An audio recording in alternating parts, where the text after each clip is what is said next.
एक समय था जब बंगाल के लिए आदमी सोचता था जो यहाँ पर बंद लाल झंडा और हड़ताल ये चलता है, मगर आज पूरा हिंदुस्तान देख लिया है जो बंगाल मीन्स बिजनेस। यहाँ पर कोई मैंडेट लॉस नहीं है, आदमी शांति के साथ अपना बिजनेस कर सकता है। इन्वेस्टमेंट जो है वो इन्वेस्टमेंट अच्छी तरह होता है और जो सरकार है वो कोई तरह का बेहूदी भी बर्दाश्त नहीं करता है, इसलिए यहाँ पर अभी इन्वेस्टमेंट आ रहा है और भी आएगा। Bengal means business. बंगाल में अब बिजनेस हाउसेस के लिए एक नया डेस्टिनेशन बन गया है। आप सभी बंगाल आएं और यहां पर इन्वेस्ट करें। यहां की सरकार हमेशा से इंडस्ट्री के पक्ष में खड़ी है। यह कहना है राज्य के अर्बन डेवलपमेंट मिनिस्टर कोलकाता के मेयर फिराद हकीम का, जो आज मशहूर business association oriental chamber of commerce की 92वीं एनुअल जनरल मीटिंग में बतौर खास मेहमान शरीक हुए। आपको बता दें कि कल कोलकाता के एक होटल में ओरिएंटल चैम्बर ऑफ कॉमर्स का 92वां एजीएम हुआ, जिसमें बिजनेस इंडस्ट्री के कई अहम नाम शामिल रहे। वहीं राज्य के मंत्री फिराद हकीम ने बिजनेस इंडस्ट्री के कई लोगों से आह्वान किया कि वे बंगाल में इन्वेस्ट करें और यहां की सरकार बिजनेस हाउसेस के साथ खड़ी है। किसी जमाने में यहां लाल झंडा दिखाकर फैक्ट्रीज में ताले लगा दिए जाते थे, मगर अब ऐसा नहीं है। अब यहां पर हालात बदल चुके हैं। इसी मौके पर ओरिएंटल चैम्बर्स ऑफ कॉमर्स की ओर से अलग अलग कैटेगरीज में सर्वश्रेष्ठ योगदान देने वाले बिजनेस हाउसेस को अवार्ड से भी सम्मानित किया गया। इस अवसर पर ओरिएंटल चैम्बर्स ऑफ कॉमर्स के प्रेसिडेंट शेखर मोहन गुप्ता ने सभी मेहमानों को धन्यवाद ज्ञापित किया। वहीं ओरिएंटल चैम्बर्स ऑफ कॉमर्स के सीनियर मेंबर शोएब अहमद फैजल ने भी कहा कि आज बंगाल सरकार ने बिजनेस घरानों के लिए एक फ्रेंडली एटमॉस्फेयर तैयार कर लिया है। अब यहां पर मुकेश अंबानी से लेकर देश के बड़े बड़े इंडस्ट्रियलिस्ट इन्वेस्ट कर रहे हैं। इसका मतलब यह है कि बंगाल का चेहरा अब बदल चुका है। अब यहां पर इंडस्ट्रियलाइजेशन का दौर है और इसके लिए हम सभी बिजनेस फ्रेटर्निटी की ओर से सीएम ममता बनर्जी के शुक्रगुजार हैं। बीजीपीएस हुआ है, 4 लाख करोड़ के ऊपर इन्वेस्टमेंट प्रपोजल आया था और अब तक करीब 19 लाख करोड़ का बिजनेस प्रपोजल आया था इसके आगे वाला और 13 लाख करोड़ इम्प्लीमेंट हो गया।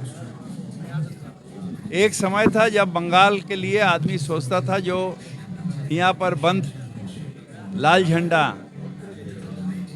और हड़ताल ये चलता है, मगर आज पूरा हिंदुस्तान देख लिया है जो बंगाल मीन्स बिजनेस।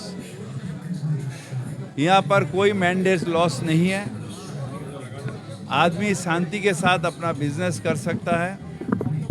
इन्वेस्टमेंट जो है वो इन्वेस्टमेंट अच्छी तरह होता है और जो सरकार है वो कोई तरह का बेहूदी भी बर्दाश्त नहीं करता है, इसलिए यहाँ पर अभी इन्वेस्टमेंट आ रहा है और भी आएगा।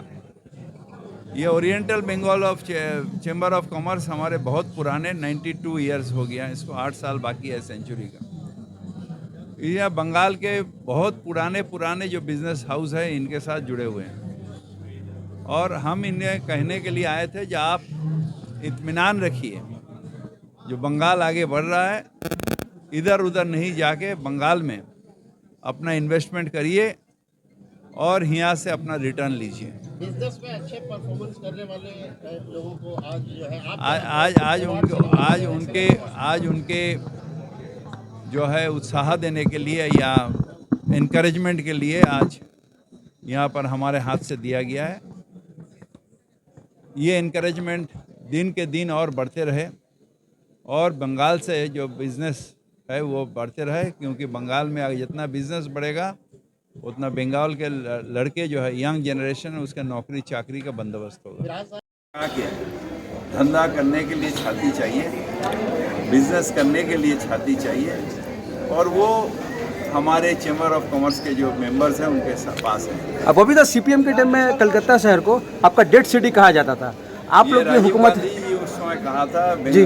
Calcutta is a dying city, जी और आज सारे दुनिया कहता है Calcutta is a city of joy and Calcutta is a city where the people comes joy enjoys and Calcutta is a living city. Bengal बहुत सारे उत्पादन में भी सबसे ज़्यादा आगे है दूसरे स्टेट के एमएसएमई से हमारा 1 नंबर है।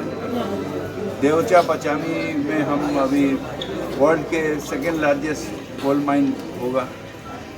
बहुत सारे जगह बंगाल आगे बढ़ रहा है। जैसा अभी कुछ ही दिन में देखिएगा जो बंगाल और हैदराबाद से ज़्यादा हमारे कलकत्ता या न्यू टाउन बोलिए या राजरहाट बोलिए, यहाँ पर जो है हमारे जो आईटी ये आगे जाएगा और बहुत सारे इन्वेस्टमेंट आ रहा है। आईटी 200 एकड़ जगह ख़त्म हो गया राजरहाट में जो सिलिकॉन वैली, और उसके बाद भी इन्फोसिस विप्रो और भी जगह लिया राजरहाट में, दूसरे जगह में 50-50 एकड़ में बड़ा कैंपस बना है। टाटा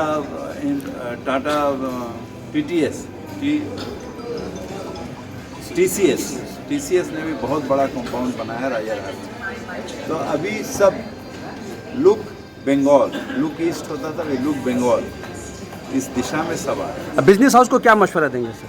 अब आइए यहाँ इत्मीनान से बिजनेस करिए, हम लोग सब हैं। आप जितना बढ़िएगा बंगाल बढ़ेगा, बंगाल में नौकरी चाकरी का बंदोबस्त उतना ज़्यादा होगा। कई लोग क्रिटिसाइज कर रहे हैं कि बंगाल में फैक्ट्रियां नहीं लग रही है, बंद हो क्या जाता है। कहेंगे? अब कोई अगर जाग के सोते रहे तो मैं उसे जगा नहीं पाऊंगा। कोई आँख रहते हुए अगर अंधा हो जाए तो उसे हम ये दिखा नहीं पाऊंगा। मगर सीधा आप कुछ नहीं कीजिएगा, यहाँ से जाके हावड़ा ब्रिज क्रॉस कर सातरागाछी से या बॉम्बे रोड में जाइए या दिल्ली हाईवे में जाइए, एक बीघा जगह भी आपको खाली नहीं मिलेगा।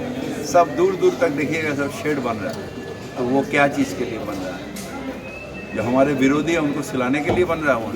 बहुत बहुत थैंक यू। राम के हवाले से अल्हम्दुलिल्लाह ऊपर वाले का मैं बहुत शुक्रगुजार हूँ कि बहुत ही खैर खूबी से और आफियत के साथ जो है हमारा 92nd AGM जो है वो तय पाया। और हम लोग अभी जैसे हमारे चीफ गेस्ट बोल कर गए हैं कि आगे फरहाद हकीम साहब बोल कर गए हैं कि हम लोग अब 100 ईयर्स के लिए प्रिपेयर करें। तो इंशाल्लाह हम लोग की कोशिश यही रहेगी कि जितना ज़्यादा से ज़्यादा लोगों को जोड़ पाएँ और जितना ज़्यादा से ज़्यादा हम लोग काम बढ़ा पाएँ चेंबर के लिए, बंगाल के लिए और बंगाल की आवाम के लिए। जिस तरह बंगाल ग्लोबल बिजनेस समिट हाल ही में ख़त्म हुआ है, कई लाख करोड़ का इन्वेस्टमेंट बंगाल में आ रहा है। क्या लगता है कि आने वाले दिनों में बंगाल बिजनेस मैन के लिए एक बड़ा डेस्टिनेशन बन के सामने आ रहा है? बिल्कुल ये तय है। हम लोग तो ट्रैवल कर रहे हैं, CM के साथ डेलीगेशन में भी हम लोग रहते हैं, तो जो फीडबैक बाहर से हम लोगों को मिलता है तो बहुत ही स्पॉन्टेनियस है और हम लोग बहुत ही उम्मीद में कायम है कि इंशाल्लाह जो है और इन्वेस्टमेंट आ भी रही है और आएगा, इसका पूरा मतलब जो है अंदेशा है। और कमिटमेंट जो कर गए हैं, they are already started investment. Chamber of commerce को आप बंगाल में कहाँ पाते हैं? We are in the same ranking as any other chambers. Investment की दुनिया में बिल्कुल। हमारे अभी जो BGBS में जो है 3 पार्टिसिपेंट्स मेरे थे और डेलीगेशंस भी आई हुई थी। जो अभी ऑस्ट्रेलियन डेलीगेट्स जो आए हैं वो वहाँ से भी डेलीगेशंस आई थी हम लोग के मातहत में। और हमारे 3 पार्टिसिपेंट जो है वो बहुत ही अच्छा परफॉर्म कर रहे हैं। स्पॉन्ज आयरन में हैं, कोल्ड चेन्स में हैं, एग्रीकल्चर में हैं। तो अल्हम्दुलिल्लाह हम लोग we are shoulder to shoulder with any other chamber. Business में जो अच्छा परफॉर्मेंस किया, आज उन्होंने फरहाद हकीम ने अपने हाथों से अवार्ड दिया, क्या कहेंगे उन लोगों के बारे में? उत्साह, लोगों में उत्साह बढ़ाना पड़ेगा ताकि वो कंपटीशन आज इनको मिला है, कल मैं कोशिश करूं कि मुझे मिले।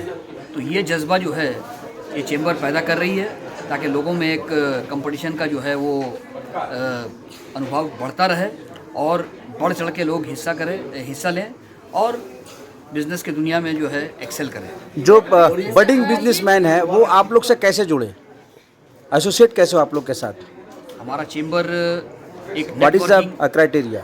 नहीं, नेटवर्किंग हम लोगों का चलता है, मुख्तलिफ प्रोग्राम्स हम लोग ऑर्गेनाइज़ करते हैं MSME के तहत और WBIDC के साथ, डिफरेंट चेंबर्स के साथ, फ़िकी के साथ, ICIC के साथ हम लोग का कोलैबोरेशन होकर बहुत सा प्रोग्राम होता है जिससे जो है लोग को जागरूक होते हैं कि मतलब जो है we can proceed in different directions. MSME में हम लोग का बहुत बड़ा योगदान रहता है कि छोटे छोटे जितने भी हैं उन लोगों को हम लोग लेकर चलें, गारमेंट सेक्टर्स में, हैंड स्किल्स में, जितने मतलब जो ये सब छोटे छोटे मतलब जो काम करने वाले हैं इन लोगों को हम लोग जोड़कर मतलब जो है आगे बढ़ा रहे हैं ताकि बंगाल में एक रिसर्जेंट आ जाए।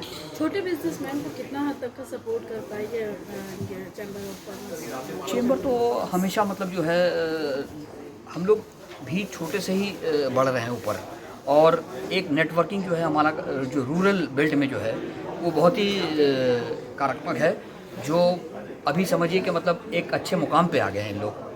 आप लोग का अगला लक्ष्य क्या रहेगा आने वाले दिनों के लिए? क्या टारगेट है, बिजनेस गोल्स?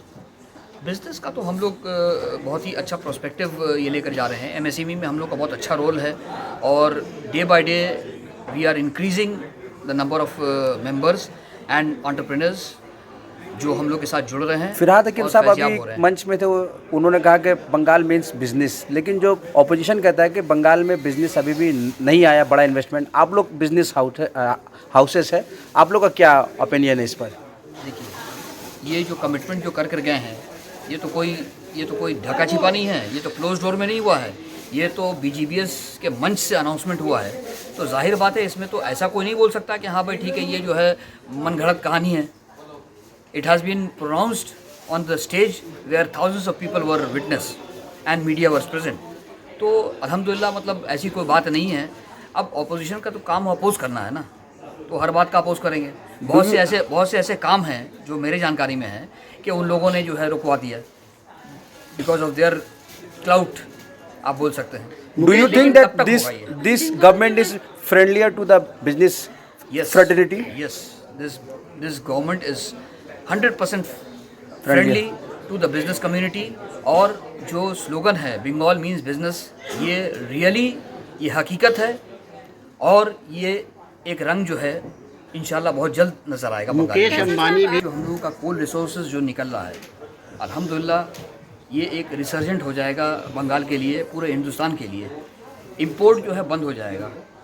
कुछ क्लाउड जो है लगे हुए हैं ताकि मतलब ये जब तक डिले कर सके तब तक उन लोगों का फ़ायदा होगा, लेकिन ये होने का नहीं है। Already the project has rolled और हम लोग बहुत जल्द मतलब दीदी के नेतृत्व में जो है ये काम शुरू हो गया है और इसका फ़ायज़याब जो है पूरे बंगाल को मिलेगा, पूरे इंडिया को मिलेगा। जो रिसोर्सेज हम लोग का फॉरेन एक्सचेंज जो चला जा रहा है बाहर वो कट हो जाएगा, इंपोर्ट बंद हो जाएगा और हम लोग अपना कोयला जो है खुद इस्तेमाल करेंगे। मुकेश अंबानी भी बंगाल समिट में आए और उन्होंने तारीफ़ करके गए। कितना यहाँ के बिजनेसमैन को फ़ायदा पहुँचेगा इस तरह से? जो देखिए, इन लोग जो है हिंदुस्तान के नर्व्स को जानते हैं कि हिंदुस्तान किस तरफ जा रहा है। जब उन्होंने इतनी बड़ी बात कही है तो यकीनन मतलब वो तो बहुत दानिश्वर हैं, top most businessman of India हैं, इंटरनेशनल लेवल पे उन लोग प्ले कर रहे हैं, तो दे नो द पल्स। उनका आना एक यकीनी अचीवमेंट है बंगाल के लिए और Bengal is growing, they have sensed it. बहुत बहुत थैंक यू शुक्रिया। So much. খুব আনন্দ। আমরা ওরিয়েন্টাল চেম্বার অফ কমার্সের সঙ্গে অনেক দিনই জড়িত এবং এটার সবচেয়ে ভালো লাগে যখন নিজের লোকের থেকে অ্যাওয়ার্ড পাওয়া যায়, তাদের স্বীকৃতি পাওয়া যায়। তো আজকে আমরা সেটা পেয়েছি, তার জন্য আমরা গর্বিত। আমরা সিভিল ইঞ্জিনিয়ারিং কনসালটেন্ট হিসেবে কাজ করি এবং চেম্বারের জন্য আমরা যেমন করি বাইরের লোকেদের জন্য করি। তো স্বাভাবিকভাবেই আমরা খুব উৎসাহিত হলাম এবং আরও ভালো যাতে কাজ হয় সেদিকে আমরা চেষ্টা করি। पूरा नाम बोलें। আমার নাম চন্দ্রচূড় ভট্টাচার্য, আমার কোম্পানির नाम CE कंसल्टेंट। Thank you. कि हमारी वेस्ट बंगाल गवर्नमेंट जो है बहुत अच्छी गवर्नमेंट है और हम लेदर सेक्टर से हैं। हमारी लेदर इंडस्ट्री जो है CLCTA कैलकाटा लेदर कॉम्प्लेक्स, ये हमारी जो है ये एशिया की नंबर 1 कॉम्प्लेक्स है और ये वर्ल्ड के नंबर 2 सेकंड में आती है। और हम चाहेंगे हमारी गवर्नमेंट से कि हमें और मदद करे ताकि हमारी इंडस्ट्री और ग्रो हो। लेदर्स में बिजनेस करने वालों लोगों की कुछ शिकायतें थी, क्या वो पूरी हो गई है? शिकायतें तो अक्सर होती रहती है, घर में भी झगड़े होते हैं, शिकायतें होती हैं। हमारी शिकायतें हमेशा रहेंगी। हमें जब तकलीफ़ होगी हम गवर्नमेंट से कहेंगे और गवर्नमेंट हमारी मदद करेगी और मदद कर रही है। हमारी दीदी ममता बनर्जी वो हमेशा हमारी मदद करती है। हमारे फरहाद हकीम साहब, हमारे मिनिस्टर्स हमेशा सामने आते हैं और हमें हमारी मदद करते हैं और हमेशा हम उनकी मदद चाहेंगे और हमेशा उनसे मांगेंगे। जो भी हमें तकलीफ होगी, बीच उसके में लिए हम ये जरूर कहेंगे। सवाल उठता है कि CLCTA के अंदर में IT कंपनीज को भी उसमें ढुकाया जा रहा है, उसमें इस पर आपको CLCT लेदर कम्प्लेक्स जो जगह पे बनाया जी। गया है वो 1100 एकड़ ज़मीन हमें सुप्रीम कोर्ट ने दी थी और लेदर सेक्टर ओनली। इसमें कुछ लोग जो हैं ज़बरदस्ती घुसना चाहते हैं, कुछ बिल्डर हैं या कुछ IT इंडस्ट्री के लोग हैं, घुसना चाहते हैं हमारी इंडस्ट्री को बर्बाद करने के लिए। हमारी ज़मीन को वो हथियाना चाहते हैं, जो हम नहीं करने देंगे। हमारे लेदर सेक्टर की जो ज़मीन है उसमें सिर्फ लेदर का ही काम होगा, चाहे वो शू का काम हो, चाहे वो बैग का काम हो, चाहे लेदर का जैकेट हो, फिनिश लेदर हो, हर चीज़ लेदर से जुड़ा हुआ हर काम वहाँ किया जा सकता है। उसमें सिवाय लेदर के किसी काम की इजाज़त नहीं दी जाएगी। दूसरे काम वाले लोग आते हैं, वहाँ परेशानियाँ पैदा करते हैं और हमारे लेदर इंडस्ट्री को डिस्टर्ब करते हैं। हमारी लेदर इंडस्ट्री जो डायमंड इंडस्ट्री से भी बेहतर इंडस्ट्री है, क्योंकि हम जो है एक मरे हुए जानवर की खाल को इतना अच्छा बनाते हैं ताकि वो अच्छे अच्छे लोग फैशन में उसे इस्तेमाल करते हैं। हमारी इंडस्ट्री ग्रीन कैटेगरी इंडस्ट्री है। वज़ीर आला ममता बनर्जी कितना आप लोगों के सपोर्ट में है? हमारी ममता बनर्जी दीदी जो है बहुत हमारे सपोर्ट में है, हमेशा हमें मदद करती हैं, हमें हर वक्त आगे आगे रहती हैं। वो कहती हैं, बुलाती हैं, मेरे पास आओ, कोई तकलीफ़ है तो बताओ, मैं उसे दूर करूँगी। वो हमेशा दूर करती हैं। आज जो लेदर इंडस्ट्री यहाँ पर मौजूद है वो ड्यू टू ममता बनर्जी ही है, वो हमारी वज़ीर आला की वजह से ही है, वरना ये इंडस्ट्री कब की तबाह हो गई होती। मगर कुछ लोगों की शिकायतें हैं कि आज मुख्यमंत्री ममता बनर्जी की वजह से ही लेदर कंपनीज जो है आज कई कंपनीज बंद नहीं, ये दुश्मन का ज़माना है, लोग दुश्मन हैं उनके, कहते हैं उनके बारे में, ऐसी बात नहीं है। हमारी दीदी बहुत अच्छी हैं, हमारे मिनिस्टर्स बहुत अच्छे हैं जो इसमें मदद करें, लेकिन कुछ गलत लोग हैं जो इसको हथियाना चाहते हैं, इसको बर्बाद करना चाहते हैं, वो इसमें आके तबाही मचाए हुए। क्या आपको लगता है कि यूपी बिहार का खासतौर पर यूपी में जो बड़े बड़े लेदर के जो कंपनीज है वो सब बंद हो गए, उसका फायदा बंगाल को हो रहा है? वो जो कानपुर वगैरह पूरा जो कानपुर की इंडस्ट्री बंद हो रही है, मद्रास की इंडस्ट्रियां बंद हो रही हैं, उससे हमें फ़ायदा हो रहा है। वहाँ के लोग हमारे कलकत्ता आ रहे हैं, हमारी लेदर इंडस्ट्री जो CLCTA इसे आकर बढ़ावा दे रहे हैं, वो यहाँ पे ज़मीनें ख़रीद रहे हैं या इंडस्ट्री लगाना चाहते हैं। सिर्फ ज़रूरत है तो हमारे सरकार को मदद की, हमें मदद की सख्त ज़रूरत है। हमें और दूसरे शहरों में सब्सिडी दी जाती है, टैक्स की सब्सिडी और ये इलेक्ट्रिक की सब्सिडी, ये सब यहाँ नहीं मिल रही है जो कि हमें चाहिए। हम अपनी ममता बनर्जी दीदी से कहेंगे कि हमारे हर चीज़ में सब्सिडी दे, हमारी मदद करे और हमारी जो अभी वर्ल्ड की सेकंड इंडस्ट्री है लेदर कम्प्लेक्स इंडस्ट्री जो हमारी वेस्ट बंगाल में है, इसे हम नंबर 1 बनाना चाहते हैं इन द वर्ल्ड। अवार्ड पाकर कितना मुशर्रफ अपना नाम ये तो बहुत खुशी हूँ। मैं परवेज़ कमाल, ये हमारे रमेश जुनेजा साहब जो हमारे प्रेसिडेंट है, उनके उसमें मैंने अवार्ड लिया है और ये मैं बहुत खुश हूँ अवार्ड पा करके। और ये हम चाहते हैं कि हमेशा हर साल हमें अवार्ड मिले और हमारी इंडस्ट्री बेहतर से बेहतर होती जाए। आपके चेहरे पे मुस्कुराहट नहीं है, लेकिन मेरे चेहरे पे मुस्कुराहट नहीं है, खुशी से इंसान चुप हो जाता है, मैं खुशी से चुप हो गया हूँ। Thank you so much.